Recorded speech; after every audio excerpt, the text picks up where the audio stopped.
হারুন বসেছে প্রেস ক্লাবের গেট থেকে একটু দূরে। শতরঞ্জি বিছিয়ে বসেছে। তার ডান পাশে ধবধবে সাদা রঙের বিশাল বালিশ, সামনে পিরিচে গুড়মুড়ি এবং ছোট এলাচ দানা রাখা। তার পেছনে বাঁশ পুঁতে, বাঁশের মাথায় ছাতি দড়ি দিয়ে বাঁধা হয়েছে। ছাতার ছায়া হারুনের মাথায় পড়েনি, ঘাড়ের উপর পড়েছে। হারুনের পেছনে নীল রঙের প্লাস্টিকের চেয়ার। শফিক চেয়ারগুলি দুদিনের জন্য ডেকোরেটরের দোকান থেকে ভাড়া করে এনেছে। চেয়ারগুলি গোল করে বসানো। সেখানে শফিকের বন্ধুরা গম্ভীর ভঙ্গিতে বসা আছে। একটা বাচ্চা চাওয়ালাকে খবর দিয়ে আনা হয়েছে। তার সাথে কন্ট্রাক্ট, সারাদিন সে শফিকের দলকে চা খাওয়াবে। এক পর্যায়ে শফিক মহা ক্ষিপ্ত হয়ে বলল, আমার ধারণা তোদের সবার মাথা খারাপ হয়ে গেছে। হারুনকে তো আমরা সত্যি সত্যি আগুনে পুড়তে দেব না। কাজেই রাত 12টা 1 মিনিটও যা, রাত 3টাও তা। তোরা এমন ভাবে কথা বলছিস যেন সে সত্যি সত্যি গায়ে আগুন দেবে। আমরা কাজটা করেছি মিডিয়া অ্যাটেনশনের জন্যে। কাজেই রাত 12টা 1 মিনিট ফাইনাল। এই বিষয়ে আর কথা হবে না। এখন মূল বিষয়ে চলে আয়। আমরা হারুনের পাশে কেরোসিনের টিন, দেয়াশলাই এইসব রাখবো কিনা? তৈয়ব বলল, না, এতে ব্যাপারটা হাস্যকর হয়ে যাবে। মনে হবে আমরা ড্রামা তৈরির চেষ্টা করছি। শফিক বলল, ড্রামা তো করতেই হবে। পাবলিসিটির জন্য ড্রামা দরকার। যারা হারুনকে দেখতে আসবে তারা ধাক্কার মতো খাবে। যে আগুন দিয়ে নিজেকে পোড়াতে চাচ্ছে সে শুধু মুখের কথা বলছে না, 1 টিন কেরোসিন পর্যন্ত কিনে এনেছে। আলোচনা, হইচই, তর্ক বিতর্ক কোনো কিছুতেই হারুনের মন নেই। সে মোটামুটি মূর্তির মতোই বসে আছে। তাকে সিগারেট দেয়া হয়েছিল, সে বলেছে না। মহসিন বলেছে, সিগারেট খেতে সমস্যা কোথায়? তুই তো অনশন করছিস না। আগুন দিয়ে নিজেকে পুড়িয়ে কয়লা বানিয়ে ফেলবি। সেই ঘটনা যখন ঘটার কথা তখনই ঘটবে। ঘটনা ঘটার আগে তুই তোর ইচ্ছে মতো খাওয়া দাওয়া করবি। চা দিয়ে একটা সিগারেট খা। না, তুই আমাদের সঙ্গে রেগে রেগে কথা বলছিস কেন? আমরা কি করলাম? হারুন চুপ করে আছে। মহসিন বলল, তোর কি জ্বর নাকি? চোখ লাল। তারও কোনো জবাব নেই। হারুনের ব্যাপারটা বোঝা যাচ্ছে না। এমন কি ঘটনা ঘটল যে গায়ে আগুন জ্বালিয়ে দিতে হবে? কোনো মেয়ের সঙ্গে প্রেম ফ্রেম থাকলে চিত্ত তরল থাকে, হঠাৎ হঠাৎ উদ্ভট কিছু করতে ইচ্ছে করে। হারুনের এরকম কিছুও নেই। বিয়েও করেনি যে বেকার স্বামীকে নিয়ে স্ত্রী ঘ্যান ঘ্যান প্যান প্যান করছে। তার সঙ্গে যুক্ত হচ্ছে শ্বশুরবাড়ির জ্ঞানী লোকজন। বেকারদের দলে হারুনের অবস্থা ভালো। সে তার নিজের বাড়িতে থাকে, তার আলাদা ঘর আছে। হারুনের বাবা রিটায়ার্ড এসপি, মাইডিয়ার টাইপের মানুষ। হারুনের কোনো বন্ধু বান্ধব বাড়িতে উপস্থিত হলে তিনি সরু চোখ করে তাকান না, বরং হাসি মুখে বলেন, এসো এসো, বলো দেখি কি খবর। ইয়াংম্যানদের দেখলেই শরীরে কেমন যেন ইয়াং ভাব চলে আসে। বৃদ্ধদের এই কারণেই সবচেয়ে বেশি সময় কাটানো উচিত তরুণদের সঙ্গে। সেটা কখনো হয়ে ওঠে না। তরুণরা বৃদ্ধ পছন্দ করে না। বেকার তরুণদের মধ্যে হারুন হয়তোবা অতি অল্প কিছু ভাগ্যবানদের একজন। যার জন্মদিন পালন করা হয়। আত্মীয় স্বজনরা বাড়িতে গিজগিজ করতে থাকে। বাইরের বাবুর্চি এসে মোরগ পোলাও রান্না করে। হারুনের বাবা অত্যন্ত আনন্দিত ভঙ্গিতে ইস্ত্রি করা পাঞ্জাবি গায়ে দিয়ে ঘোরাঘুরি করেন। সুযোগ পেলেই ছোটবেলায় হারুন কেমন ছিল, কি করত, খুবই আগ্রহের সঙ্গে সেই গল্প করেন। হারুনকে নিয়ে আমি একটা ছড়া বানিয়েছিলাম। ছড়াটা বললেই খেপে যেত, কান্নাকাটি, ভাত খাওয়া বন্ধ টাইপ খ্যাপা, অথচ খুবই নির্দোষ ছড়া। হারুন ঘাড় ধরে মারুন, চড় থাপ্পড় কিল ও ঘুষি, মার খেলেই হারুন খুশি। প্রতি জন্মদিনে এই ছড়াটা আমি একবার করে বলি এবং তার রিয়াকশন লক্ষ্য করি। 8 বছর পর্যন্ত হারুন কাঁদত। 8 বছর থেকে 12 বছর পর্যন্ত রেগে যেত, আমাকে মারতে আসতো। 12-র পর থেকে বিরক্ত হওয়া শুরু করেছে। এ ধরনের পারিবারিক অবস্থার একটি ছেলে হঠাৎ একদিন বলবে, গায়ে আগুন জ্বালিয়ে দেব। তা হয় না। কোথাও কোনো একটা সমস্যা হয়েছে, সমস্যাটা বোঝা যাচ্ছে না। মুহিবের উপর দায়িত্ব পড়েছে শো বিজনেসের লোকজনের সঙ্গে যোগাযোগ করা। তারা যেন একবার এসে 1 মিনিটের জন্য হলেও হারুনকে দেখে যান, বিবৃতি দেন, আমরা পাশে আছি, হারুনের জন্যে আমাদের সহানুভূতি আছে। মুহিবের হাতে বিশাল এক তালিকা ধরিয়ে দেয়া হয়েছে। সেখানে ফিল্মের লোক আছে, নাটকের লোক আছে, গানের শিল্পীরা আছে। এদের মধ্যে মুহিব চেনে মাত্র 4 জনকে। নোরাকে চেনে, সে গায়িকা এবং তার যথেষ্টই নামডাক আছে। নোরাকে বুঝিয়ে বললে সে শুধু যে আসবে তা না, হারুনের পাশে সারা দিন বসে থাকতে বললে সারা দিন বসে থাকবে। নোরা যেহেতু গান করে, সে নিশ্চয়ই অন্য গানের শিল্পীদেরও চেনে। তার মাধ্যমে অন্যদের কাছে যাওয়া, পাখি দিয়ে পাখি শিকার আর কি। নাটকের লোকজনদের মধ্যে জাহিদ হাসানের এক ফুফাতো ভাইয়ের সঙ্গে পরিচয় আছে। তাকে নিয়ে বাসায় যাওয়া যাবে। ভাগ্য ভালো হলে জাহিদ হাসানের স্ত্রী মৌ বাসায় থাকবেন। দুজনকেই বলা যাবে। মেয়েদের মন নরম টাইপ হয়। মৌ ভাবি হয়তো বা রাজি হয়ে যাবেন কিছুক্ষণের জন্য আসতে। নাটকের আরেকজন শিল্পীর বাসায় মুহিব একবার গেছে, শিলা আহমেদ। তাকে বললে সে অবশ্যই রাজি হবে। তবে মেয়েটা এখন নাটক ছেড়ে দিয়েছে। নাটক ছেড়ে দিলেও লোকজন তাকে চেনে। এখন নিশ্চয়ই বিভিন্ন অনুষ্ঠানে নিয়ে যাবার জন্যে লোকজন তার পেছনে লেগে থাকে না। সেখানে হঠাৎ একজনকে উপস্থিত হলে খুশিতেই রাজি হয়ে যাবার কথা। একটা গাড়ির ব্যবস্থা রাখতে হবে। কেউ রাজি হলো, সঙ্গে সঙ্গে গাড়ি গিয়ে তাকে নিয়ে এলো। নোরাদের 3টা গাড়ি, 2 জন ড্রাইভার। একটা গাড়ি কখনো ব্যবহারই করা হয় না। গাড়ি চাইলে নোরা কি দেবে? দেয়ার তো কথা।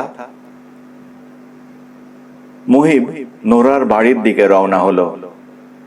11টা বাজে। নোরাকে বাড়িতে পাওয়ার সম্ভাবনা 110 ভাগ। নোরা রাত 3টা সাড়ে 3টার দিকে ঘুমোতে যায়।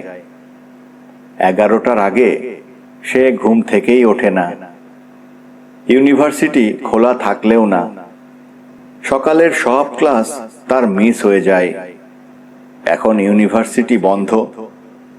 11টার আগে ঘুম থেকে উঠার তার প্রশ্নই আসে না। নোরার বাবা কি বাসায় আছেন? ভদ্রলোকের পায়জামা পাঞ্জাবিটা নিয়ে এলে হতো, ধোপাখানায় দিয়ে ইস্ত্রি করে রাখা উচিত ছিল।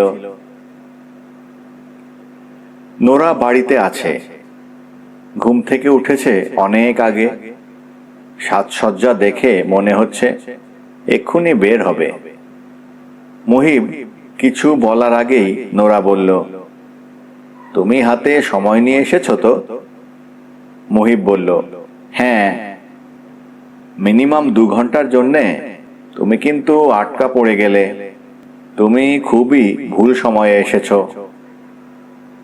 মুহিব কথার পিঠে সুন্দর কোনো কথা বলার চেষ্টা করল, কোনো কিছুই মনে আসছে না তার। এদিকে শফিকের কোনো তুলনা নেই, কথার পিঠে কথা শফিকের মতো সুন্দর করে কেউ বলতে পারে না। চা খাবে না কফি খাবে? চা। নোরা বলল, চা না, কফি খাও, কারণ আমার কফি খেতে ইচ্ছে করছে। আচ্ছা, কফি দাও। আমার ঘরে চলে এসো, ঘর খুবই এলোমেলো, তাতে নিশ্চয়ই তোমার সমস্যা হবে না। আমি মাঝে মাঝে ঘর খুব গুছিয়ে রাখি, মাঝে মাঝে ইচ্ছে করে ঘর এলোমেলো করে রাখি। তুমি এসেছো এলোমেলো সময়ে। মুহিব মনে মনে দীর্ঘ নিঃশ্বাস ফেলল। তুমি এসেছো এলোমেলো সময়ে, কি সুন্দর কথা। এই কথার পিঠে যদি এর চেয়েও সুন্দর কোনো কথা বলা যেত।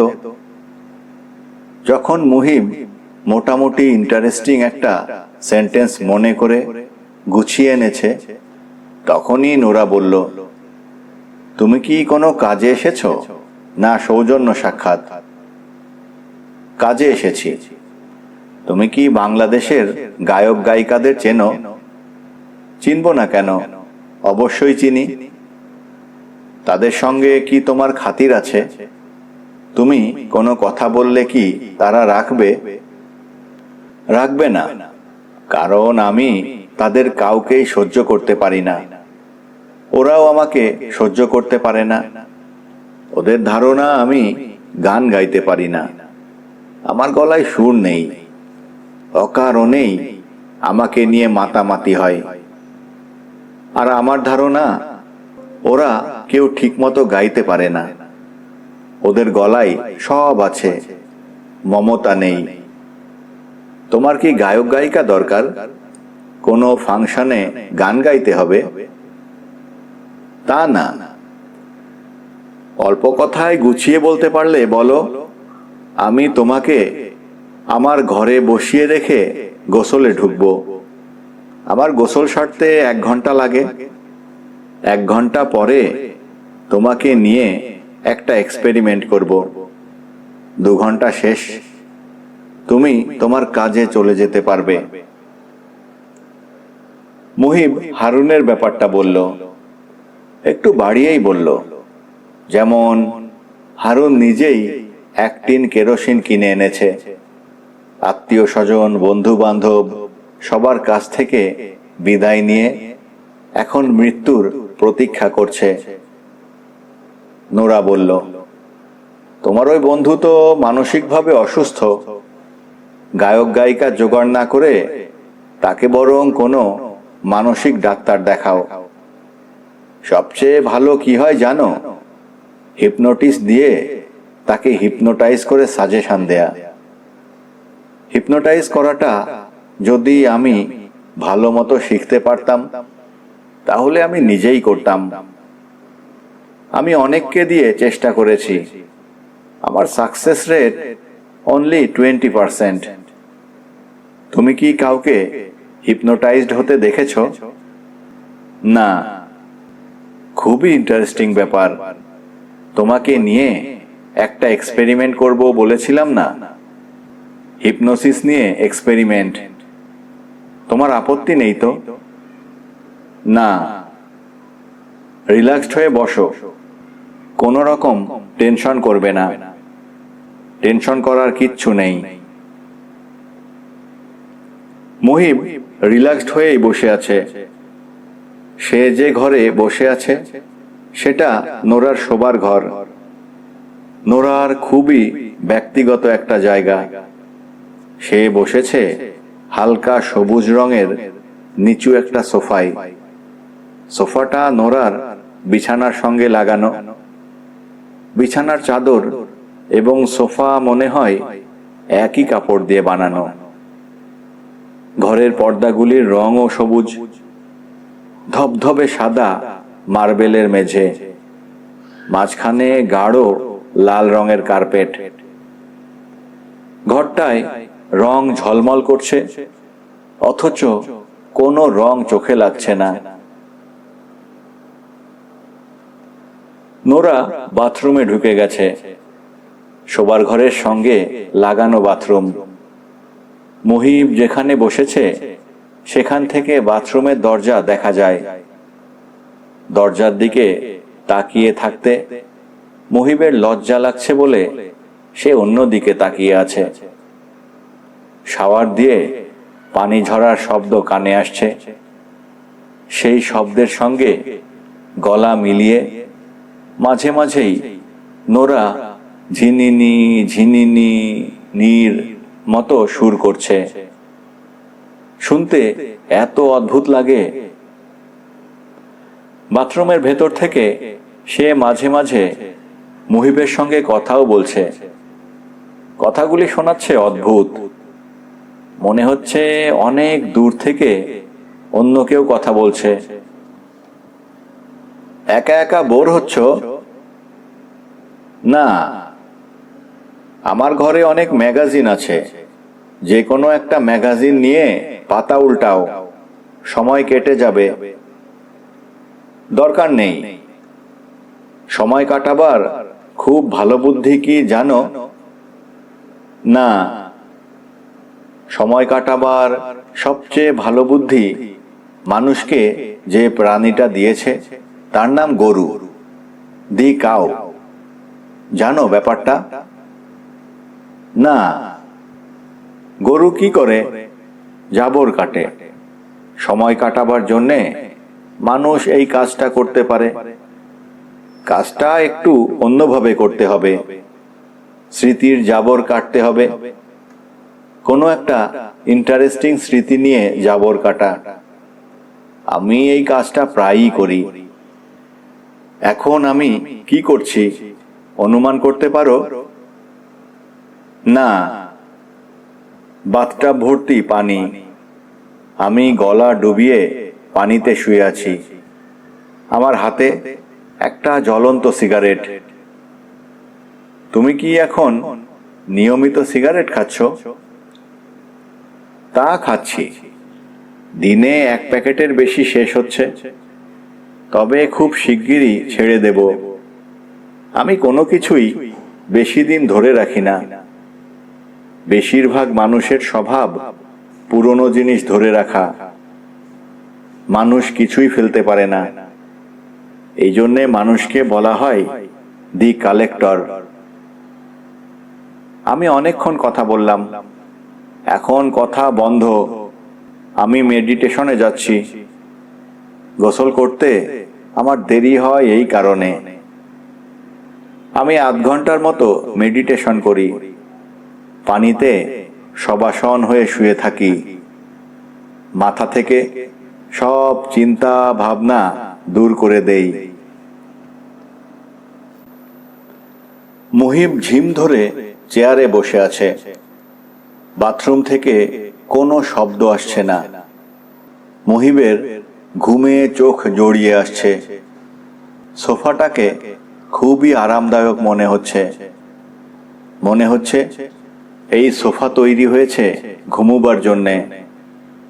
সে চেষ্টা করছে জেগে থাকার জন্যে, কিন্তু জেগে থাকতে পারছে না। চোখের পাতা ভারী। তার ঘুম ভাঙল চায়ের কাপে চামচের শব্দ শুনে। চোখ মেলে দেখে নোরা কার্পেটে বসে আছে। তার হাতে কফির কাপ। কফির পোড়া পোড়া গন্ধে ঘর ম ম করছে।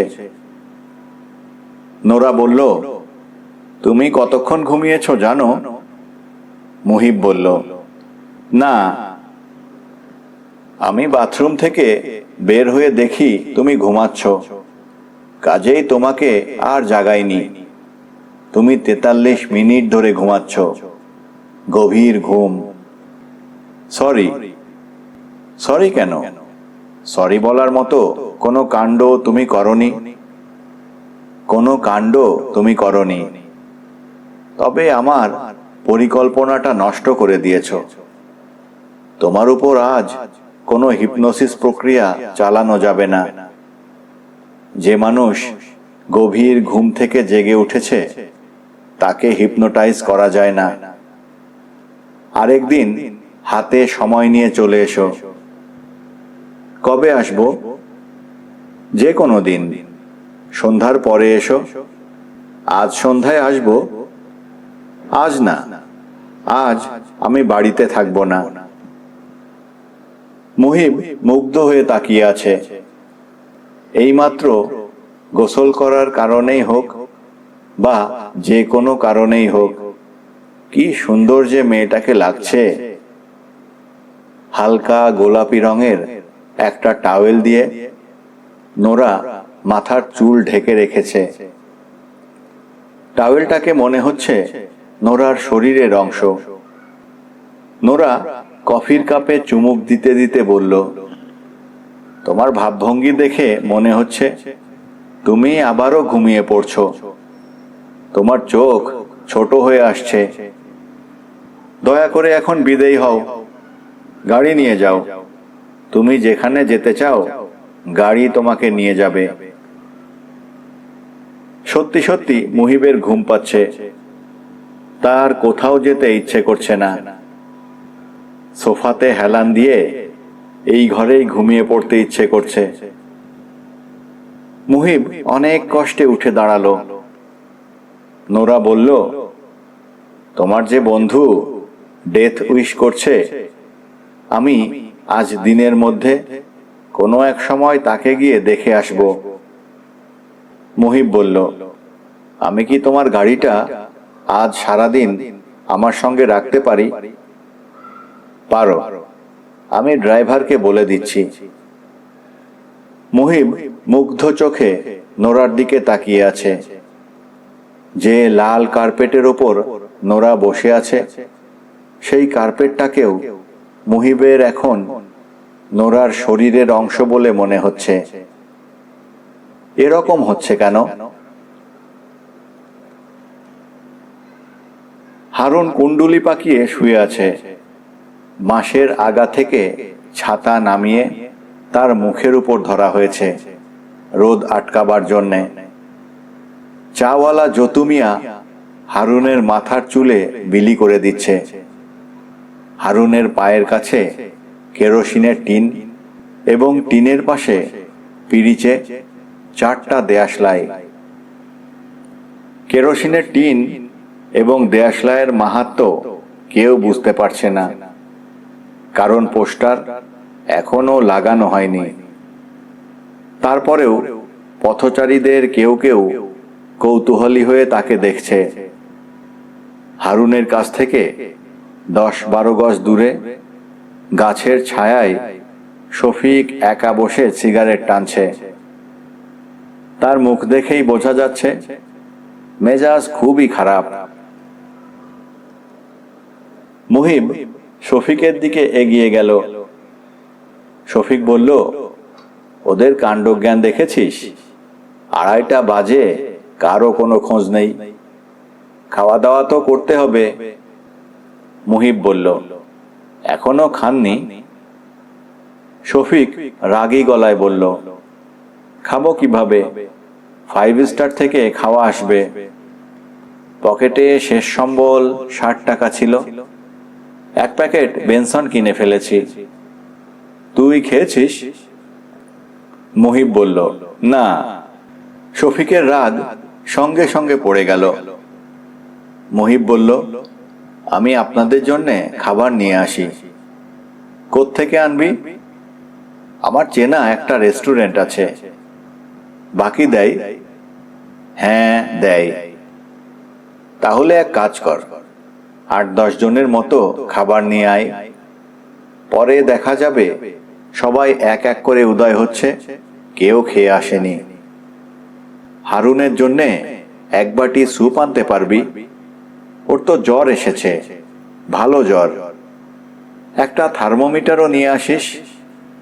সঙ্গে ভাঙতি টাকা পয়সা আছে? আছে। 2 টাকার বাদাম কিনে দিয়ে যা। বাদাম খেয়ে আগে খিদাটা নষ্ট করি। নাড়ি ভুড়ি হজম হয়ে গেছে, এখন পেটের চামড়া হজম হওয়া শুরু হয়েছে।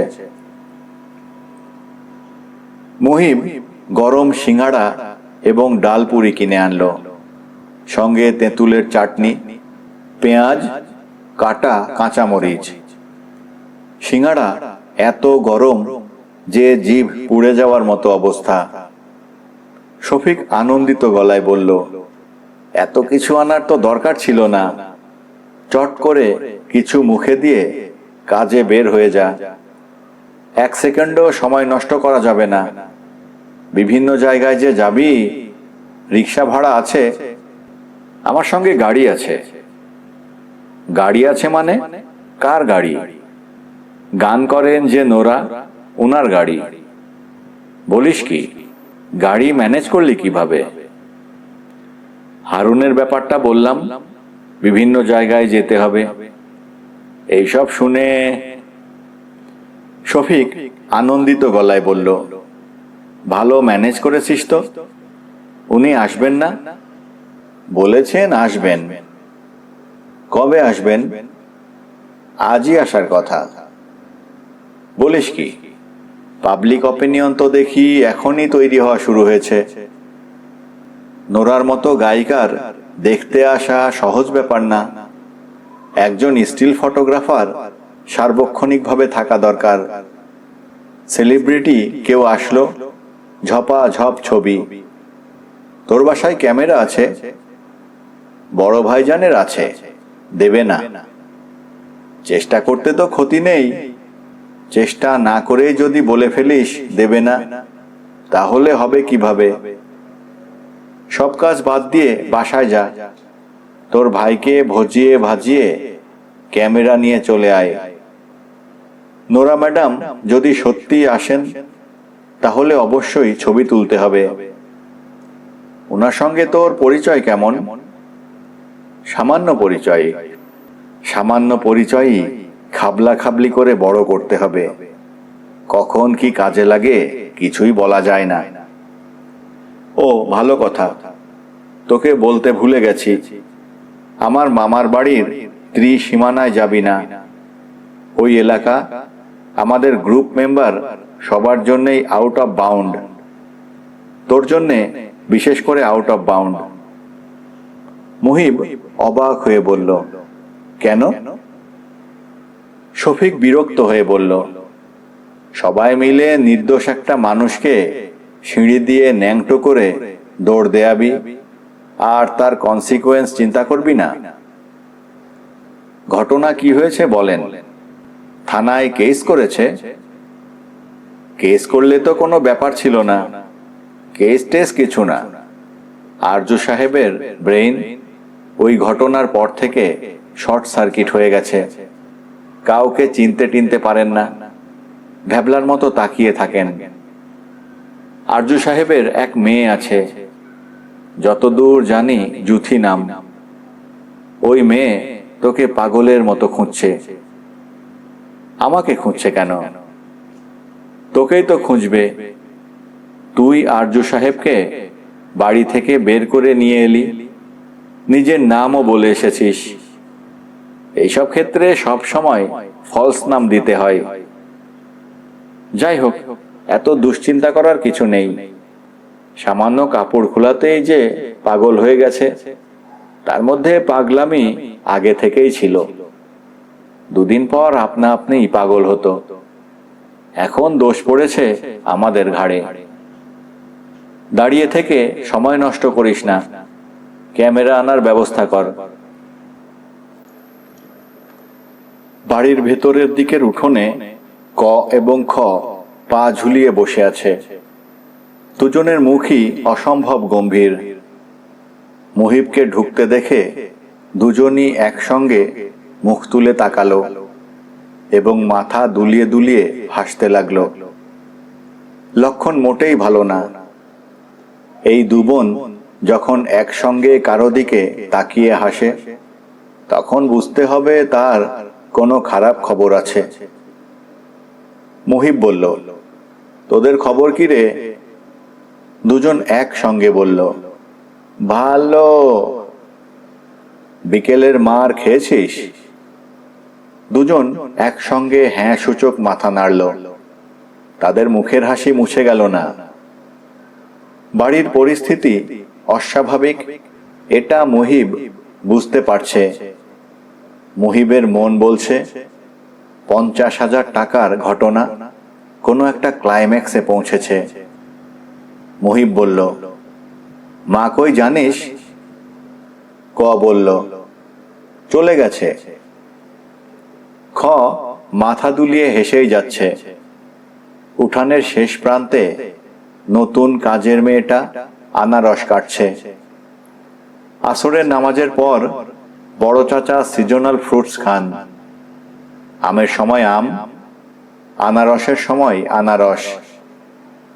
কাজের মেয়েটা আনারস কাটা বন্ধ করে এক দৃষ্টিতে মুহিবের দিকে তাকিয়ে আছে। মুহিবের চোখে চোখ পড়তেই সে অতি দ্রুত চোখ নামিয়ে নিল। আনারস কাটায় অতিরিক্ত মনোযোগী হয়ে গেল। ক খ এর হাসি এবং কাজের মেয়েটির কর্মকাণ্ড পরিষ্কার বুঝিয়ে দিচ্ছে বাড়িতে 50,000 টাকার ঘটনা চূড়ান্ত পরিণতির দিকে চলে গেছে। শুধু মার বাড়ি ছেড়ে চলে যাওয়ার ব্যাপারটা বোঝা যাচ্ছে না।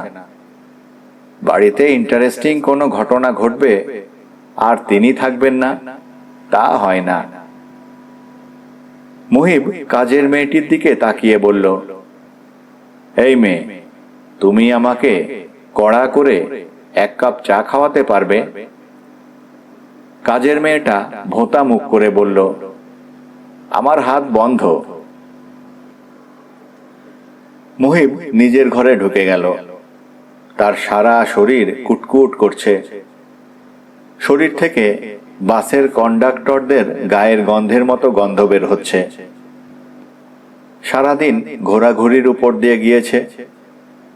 গায়ে ঘামের আস্তর পড়ে গেছে। সাবান ডলে ডলে ঘামের আস্তর একের পর এক সরাতে হবে। এটি একটি দীর্ঘ প্রক্রিয়া। এই প্রক্রিয়ায় যাবার আগে গরম 1 কাপ চা খেয়ে নিতে পারলে ভালো হতো। সেটা সম্ভব হচ্ছে না। মুহিব গায়ের ঘামে ভেজা শার্ট খুলতে গিয়েও খুলল না। বাথরুমে সাবান নেই, এটা মনে ছিল না। সাবান কিনে আনতে হবে। সাবান কিনে ফেরার সময় খাইরুলের দোকান থেকে স্পেশাল নতুন পাত্তির চা খেয়ে আসা যায়। মুহিব, কখন ফিরেছ? মুহিবের বড় ভাবি দরজা ঠেলে ঘরে ঢুকলেন। মুহিব বলল, 3 মিনিট এখনো পার হয়নি। আজ দুপুরবেলা তোমার খোঁজে একটা মেয়ে এসেছিল, হাও মাও করে কান্না। মেয়েটাকে? আমরা তো কেউ চিনি না। নাম বলল জুথি। জুথি নামে কাউকে চেনো? একদিন দেখা হয়েছিল। ঘটনা কি? একদিন যার সঙ্গে দেখা সে এরকম কাঁদবে কেন? তোমরা জিজ্ঞেস করনি কেন কাঁদছে? আমি অনেকবারই জিজ্ঞেস করেছি, কিছুই বলে না, শুধু কাঁদে। একটা টেলিফোন নম্বর দিয়ে গেছে, শুধু বলে গেছে তুমি যখনই আসো, যত রাতেই আসো, এই টেলিফোন নাম্বারে টেলিফোন করার জন্যে। দেব টেলিফোন নাম্বার? দাও। তোমাকে ভূতের মতো লাগছে কেন? কোথায় ছিলে? ঘোরাঘুরির মধ্যে ছিলাম। ভাবি, এক কাপ চা খাওয়াতে পারবে? কেন পারবো না, চা পাঠিয়ে দিচ্ছি। তোমার কাছে ফ্রেশ গায়ে মাখা সাবান আছে? থাকার তো কথা। আমি চা এবং সাবান পাঠিয়ে দিচ্ছি। ভাবি, থ্যাংক ইউ। আমি আমার জীবনের দীর্ঘতম গোসলটা আজ সারব, দ্য লংগেস্ট বাথ। গোসল সেরে বড় চাচার সঙ্গে দেখা করো, উনি তোমাকে খুঁজছিলেন। বিশেষ কোনো ঘটনা? জানি না তো। মুহিব বড় চাচার সামনে বসে আছে। তিনি খবরের কাগজ পড়ছিলেন। হাতের ইশারায় মুহিবকে বসে থাকতে বলেছেন। সে বসেই আছে। আজকালকার খবরের কাগজে এত মন দিয়ে পড়ার কিছু থাকে না। তৌফিকুর রহমান সাহেবের অনেক বিরক্তিকর অভ্যাসের মধ্যে এটি একটি। কথা বলার জন্যে ডেকে পাঠিয়ে সামনে বসিয়ে রাখবেন, অন্য কোনো অর্থহীন কাজে ব্যস্ত হয়ে পড়বেন। সেই কাজ দীর্ঘ হতেই থাকবে, কিছুতেই আর শেষ হবে না। মুহিব, জি? তোমার বিষয়ে একটা অপ্রিয় সিদ্ধান্ত আমরা নিয়েছি, বাধ্য হয়ে নিতে হয়েছে। শেক্সপিয়রের কথায় বলি, I have to be cruel only to be kind. কি সিদ্ধান্ত? তুমি এই বাড়িতে আর বাস করবে না, অন্য কোথাও থাকবে, হোটেলে কিংবা কোনো বন্ধুর বাড়িতে কিংবা রেল স্টেশনে। জি আচ্ছা। জানতে চাচ্ছ না কেন? বুঝতে পারছি, মনে হচ্ছে চুরি সংক্রান্ত কিছু। বড় ভাইজানের টাকাটা বোধহয় আমার ঘরে পাওয়া গেছে। তৌফিকুর রহমান ইজি চেয়ারে সোজা হয়ে বসতে বসতে বিস্মিত গলায় বললেন, আমি অবাক হচ্ছি। তুমি খুবই স্বাভাবিক আচরণ করছো। তোমার মধ্যে অপরাধবোধ, গ্লানিবোধ কিছুই দেখছি না। মুহিব বলল, একটু আগে গোসল করেছি চাচা, আমাকে ফ্রেশ লাগছে। চেহারায় এই জন্যেই গ্লানিবোধ, অপরাধবোধ এইসব জিনিসের ছাপ পড়ছে না। তোমার সঙ্গে আমার কথা শেষ, তুমি এখন যাও। যদি সম্ভব হয় তুমি তোমার মায়ের সঙ্গে দেখা করবে। সেই বেচারি মনে খুব কষ্ট পেয়েছে, কান্নাকাটি করছিল। তোমার মুখ দেখতে হবে এই ভয়ে সে বাড়ি ছেড়েই চলে গেছে। মুহিব উঠে দাঁড়াতে দাঁড়াতে বলল, আপনি যে ছাগলের লাদির মতো বড়িগুলো খাওয়াচ্ছিলেন, সেগুলি কি খেয়েই যাব না খাওয়া বন্ধ করে দেব? তৌফিকুর রহমান কোনো জবাব দিলেন না। মুখের সামনে খবরের কাগজ ধরলেন। রাত 10টার দিকে মুহিব একটা সুটকেস এবং একটা হ্যান্ডব্যাগ নিয়ে খায়রুল মিয়ার ফ্ল্যাট বাড়িতে উঠে এলো। খায়রুল মিয়ার আনন্দের সীমা রইল না। তার ভাবভঙ্গি দেখে মনে হচ্ছে সে কি করবে ভেবে উঠতে পারছে না। সে তার হাঁসের মতো ফ্যাসফ্যাসে গলায় বলল, ভাইজান, এখন থেকে এই বাড়ি আপনার। বুঝেছেন কি বলেছি? আপনার বাড়ি। যদি মনে করেন আমাকে লাথি দিয়ে বের করে দেবেন, কোনো অসুবিধা নাই, আমার পাছায় লাথি দেবেন। মুহিব বলল, ঠিক আছে, প্রয়োজনে দেব। রাতে খানা কি খাবেন বলেন? রাতে কিছু খাবো না, শরীর ভালো লাগছে না। কাল সকালে আমি চাকরিতে জয়েন করব। আমার টাই দরকার, টাই জোগাড় করে দেবেন? পারবেন? আমি পারবো না। কি বলেন আপনি?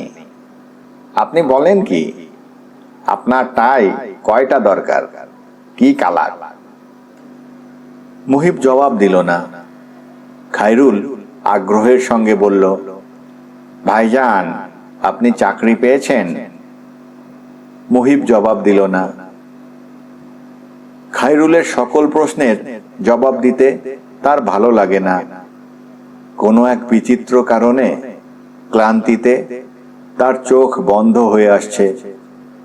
তাকে প্রেস ক্লাবের সামনে অবশ্যই যেতে হবে।